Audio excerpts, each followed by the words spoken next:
Welcome back to Talks from the Essex Hotel with your hosts, Sarita Patel, Latham Woodward, and our third chair, Sarita's mother, Ba.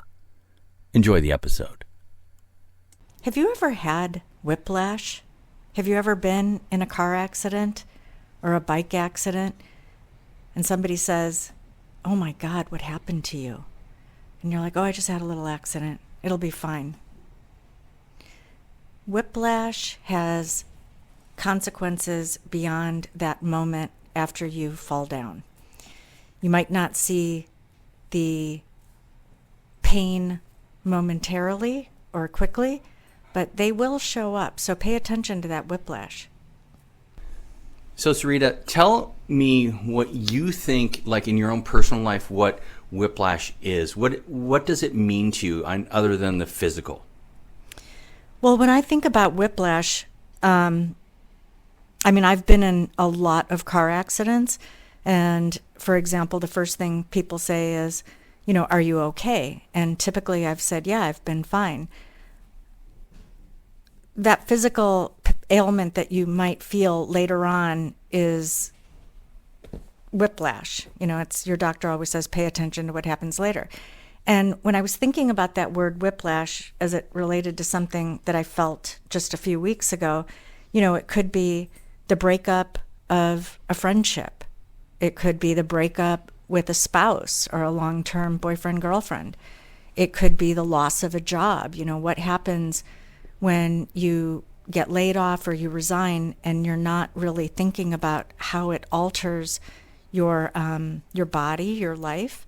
And so I really just started to say, that whiplash has a lot more to do than just a car accident.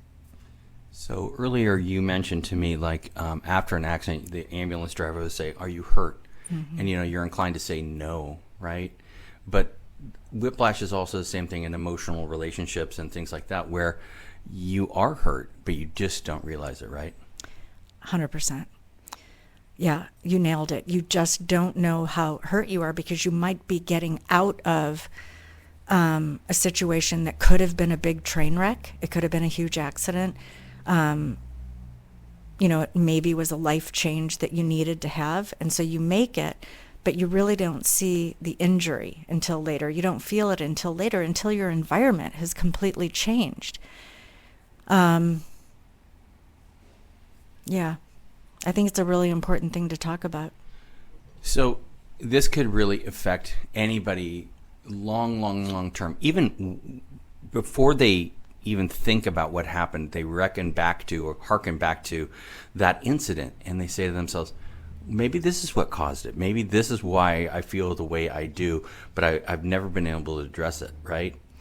Well, yeah, and we could even just take what you just said and layer it and talk for hours, which we won't do. But here's another example that I'll just bring up because it's not so negative, but it's like when you have a baby and you get so excited, for this new addition to the family, and then you go through that 9 months or 8 months of labor, and then you actually have the baby and you go home with that baby and your life is completely changed. So even like the birth of a wonderful thing is changes your environment. It changes everything about who you are, and you have to make that adjustment.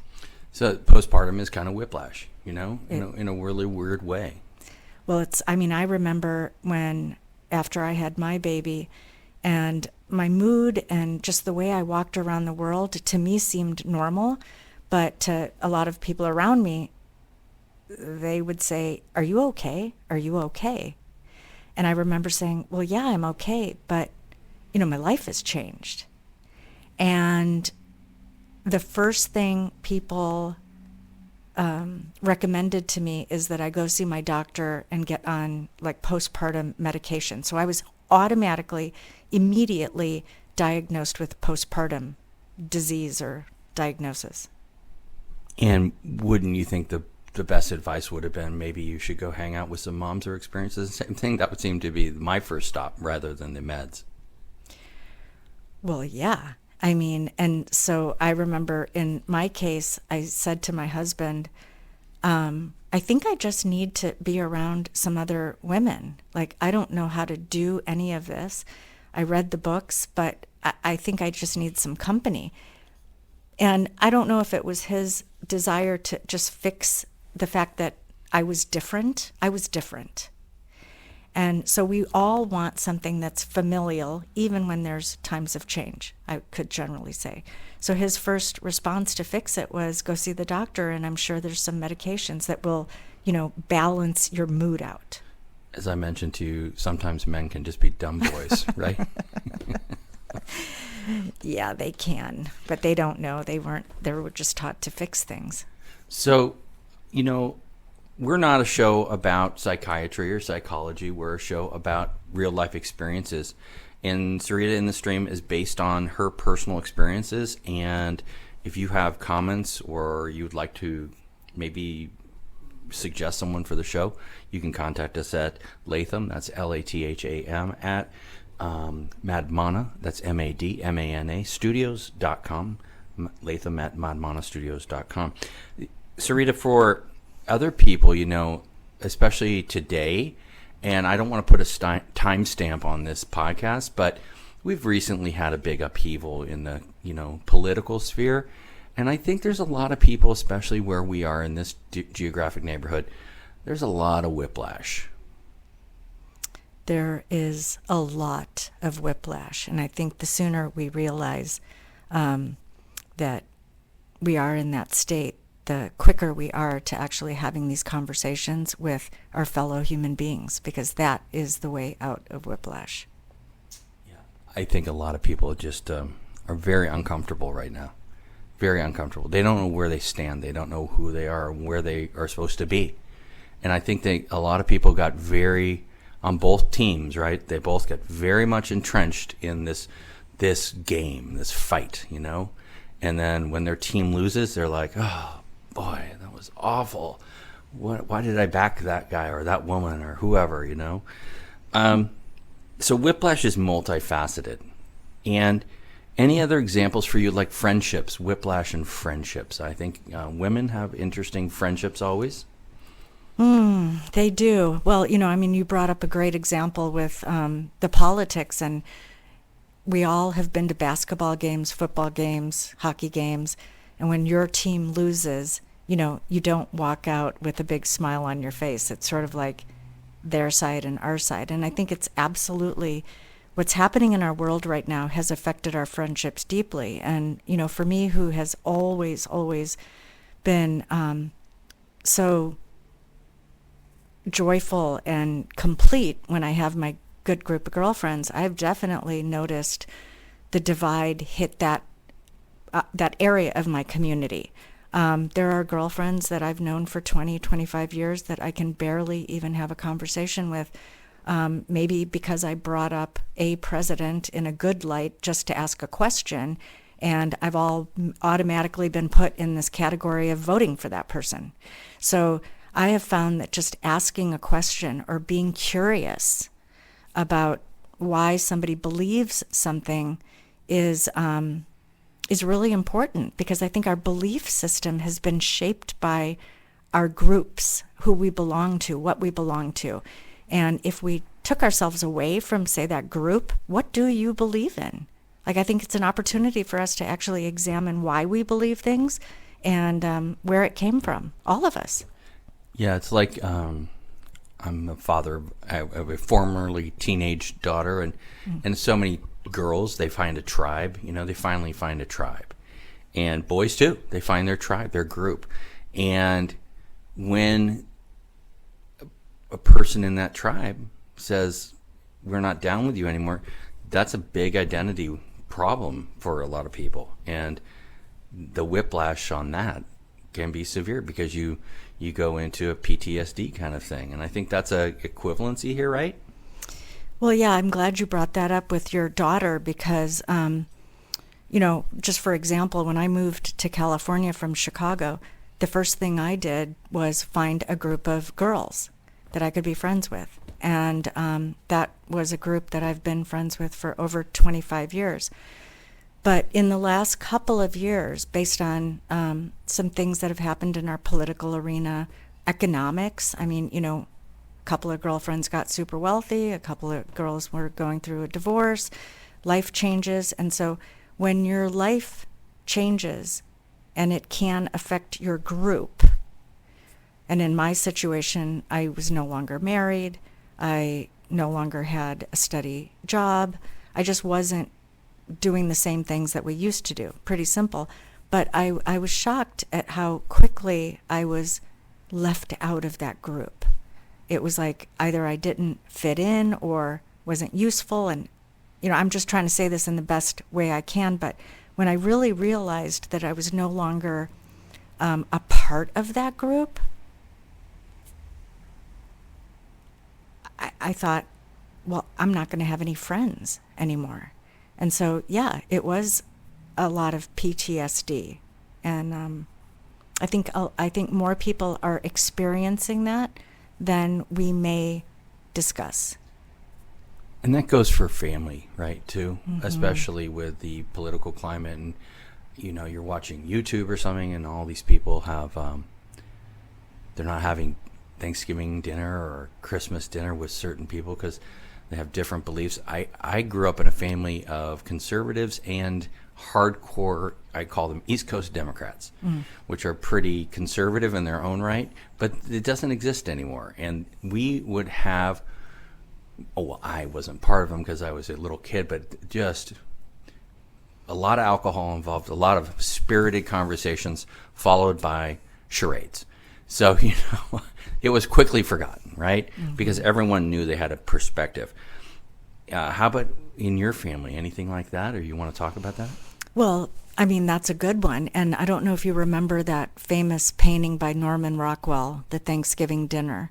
And everybody's sitting around the table laughing and smiling and enjoying that food, right? But that was also during a time where we were encouraged not to discuss religion and politics at the dinner table. And so now here we are, fast forward, and we are still having big Thanksgiving dinners. And if you talk about religion and politics at a table, you can immediately dismantle that table. I saw it in my own family. Somebody made the assumption that I was going to vote for one person when I had never said that. I don't know how that came about, but it did come up. And so my place at a Thanksgiving dinner table was actually just eliminated because they were afraid that there was going to be a debate that was out of control. Yeah, and it's not like the Seder dinner where they leave the open seat for, I can't remember what his name is. Right. It's just like, Sarita's not here anymore. Sarita's not coming anymore. No. Well, what happened? So if you had advice, and again, we're not a show about psychiatry or psychology for anybody, how did you cope? What's your coping mechanism because of your change in jobs? If you want to know more about Sarita, just look her up. And that and how you dealt with things. Well, I'll just tell you quite honestly, in the beginning, I drank a lot of alcohol because I just did not want to admit that my life was changing and I didn't know what to do. As soon as I saw that really wasn't a great option, I was raising a young child at school, I remembered something that my dad had always said, and he was like, there are ups and downs in people's lives. You have friends and then you don't have friends, but the most important friend that you can have is yourself. And the thing I realized is when you are a part of groups or, a long-term employment situation or a part of society that tells you show up at this fundraiser on this day and at this school play on this day and we've got Christmas vacation on this day and everything is so scheduled. Since I didn't have that schedule anymore, I literally was alone, and being alone was uncomfortable, but that was the path for me to be able to even begin to analyze any of what's happening at a mass societal level now. So I did go inside, and I know that sounds kind of freaky and funky and very spiritual, but I spent a lot of time being quiet and getting to know myself again and what I liked. Well, you and I have both had a recent conversation about inner dialogue and how some people don't have an inner dialogue. But I think what you just hit on is in order to deal with certain things, you sometimes do have to sit down, whether it's meditation or just sitting and calmly reflecting on your life. These are important things. And I mean, I think before you seek out pharmaceutical help, you may want to just sit down with yourself for a while.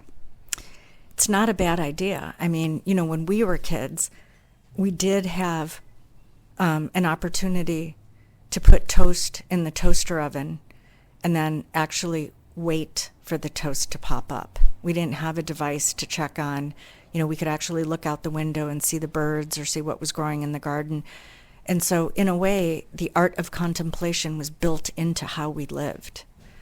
So today, with the mass economy in big pharma, you cannot deny that medications, while they are absolutely helpful to many people, I don't think it needs to always be the first go-to. I think the art of contemplation and really sitting quiet in that discomfort is hands down something that humans have had access to before medications came along. So imparting today, what are your final thoughts kind of on the whiplash thing? Other than just contemplation, is there any other things you would consider doing? I think you just brought up something really important. Turning to drugs or alcohol doesn't solve anything. It just delays things a lot. And it doesn't make things better. It just pushes them or kicking the can down the road, as they say. Yeah, I mean, so when we started talking about whiplash, again, I think when that doctor says to you, did you get hurt? And most people say, no, I'm okay. We might just want to sit down and go, I might be hurt. Thanks for being with us here today on Talks from the Essex Hotel with Sarita Patel and Latham Woodward. Let's not forget Ba. Join us next week for another great episode here at the Essex Hotel.